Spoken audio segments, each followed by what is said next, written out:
Hi and welcome to the Wimborne Boxing Club's channel. We aim to bring you tips and tricks to help you improve your boxing performance. So in today's tip video, we're going to show you 3 ways that will help prevent you from getting stuck on the ropes. So let's jump in.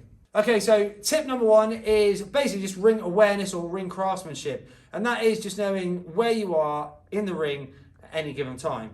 So the first thing we're going to do is we're going to stick Mads just where we want her, so she's not too close to the rope. So if you just have a look here, this here gives her enough space to be able to execute any movement left or right. If you take another step further back, Mads, at this point, we're now going to be struggling to take a step left or right or to get out of danger. We're too close to the ropes and we've allowed ourselves to give ourselves away too much ground, which we'll talk about in the next session. So we always want to allow a little bit of space between ourselves and the rope.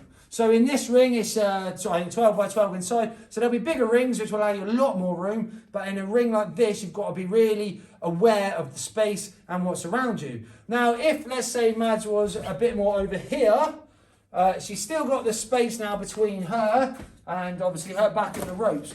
However, she's now got to be aware of what's to, in this case, her right, which is the corner post. So if she was going to execute any move to get herself out of danger, it certainly wouldn't be to her right. She'd be looking to move to her left. So we'll look at how we move in a second, but the very first thing we need to be aware of is just ring awareness. So let's say Mads and I were doing pads, and so you can, the idea of pads is you've got to make them as real as possible. So if I was doing pads with Mads, and we're just doing 1, 2, and I start edging back, and now at this point, even though I haven't told her, I'd expect my boxer to start moving away from the ropes however she wants, and now I'll be chasing down with the pads, jab. I might move back, and then she should know when she has to start to move left and right. So really on pads, you should be thinking about that, even if your coach hasn't told you to, just so you are aware, just so you can improve your ring awareness and it becomes more of a pattern. Get close to the ropes, let's start to move. Okay, so tip number 2 is not giving away too much ground, so controlling the distance. So we teach our boxers any more than 2 steps back and you've got to be doing something. So what I mean by that, so I might be boxing Mads, so I come forward, she'll take 1 step back, 2 steps back, especially in a ring like this. Now she has to make a decision what she's going to do next. Is she going to fire shots back? Is she going to execute maybe, we'll go on to the pivots, but a left and right move, so she might throw a check hook, boom. All right, but either way, she has to make sure that she doesn't go straight back.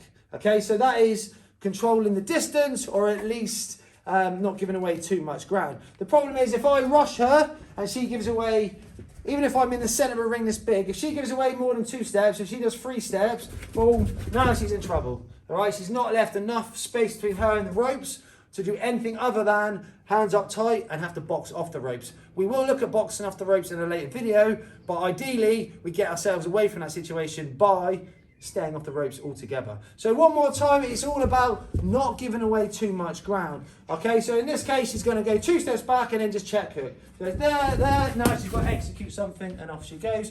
And now from this point, she can do a whole range of things. She can circle around back into the centre for a bit of a breather if she needs one, or she can throw the check hook and then she can put the pressure straight back on me and potentially put me against the ropes. So we're in the middle, I come aggressively at her, she goes twice back, there, and then she comes back at me with an attack. So this time come back in an attack. All right, so we're here, I come forwards there, she moves, and now she's in, boom, all right? And in theory, she can then pressure me and I'm up against the ropes, all right? So that's tip number 2. Controlling the distance, not giving away too much ground. The last one we're going to look at is circling and pivoting. So let's say you're in that position now where you've got a little bit of distance between you and the ropes. You've got to execute something to safely move away from the ropes. So you want to be looking at a couple of things. And circling around the ring is obviously the best one to do. What you don't want to do is hold your feet. If you hold your feet there, your opponent's just going to come in and push you or press you against the ropes and then have their way. So you want to keep the feet moving. So initially, even if you just sidestep normally, even just sidestep just slightly, actually sidestep around the ring. So go right to the edge, right to the edge. So even if is just sidestepping and change directions, I can't set my feet to keep changing directions. I can't set my feet to throw in any shots, all right? Hopefully she'll sidestep a bit sooner, but in theory, I have to keep moving my feet so she can't set, so I can't set my shots up. So she's hard to hit. All right. So that's sidestepping. But how do we first of all get into the side step. So what we can do is I can pressure her. She can then drop her weight. In fact, we're going against this way. She can then drop her weight to one side. It's almost like a feint in football. And then push off and start circling. So how does that look like? So we're a bit away from the ropes. I'll come forward. She'll drop the shoulder that way. Make me think she's going that way. And then she'll move off to her right-hand side. So a little bit quicker. So it's a bit closer. Side pressure. There's 2 steps back. Just drop the shoulder a little bit more. So you definitely got to convince your opponent that you're going to go one way and then go the other. So it's back. She drops. And that's enough to throw in the dummy basically and move in the other direction. The other thing she can do is just pivot on her lead foot. Okay, so she can time this, so maybe I'm throwing a shot at the same time and she can pivot off, similar to the check hook, or she can just pivot when she feels she needs to.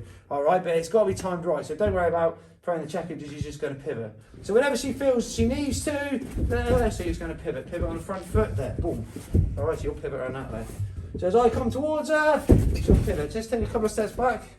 So we're here, she'll get her 2 steps away, and then she'll just pivot, boom. Now she's straight away, she's gone. She'll get to make sure, because she's moving to her left, she makes sure she keeps the left hand up. All right, because otherwise, she do exactly the same again, you might end up getting caught with one of them. But as long as your hands are up, you're all right, okay? So again, you might be able to time it so they throw the rear hand, or they throw a shot as you pivot. So again, it'll be 2 steps back, and there, boom.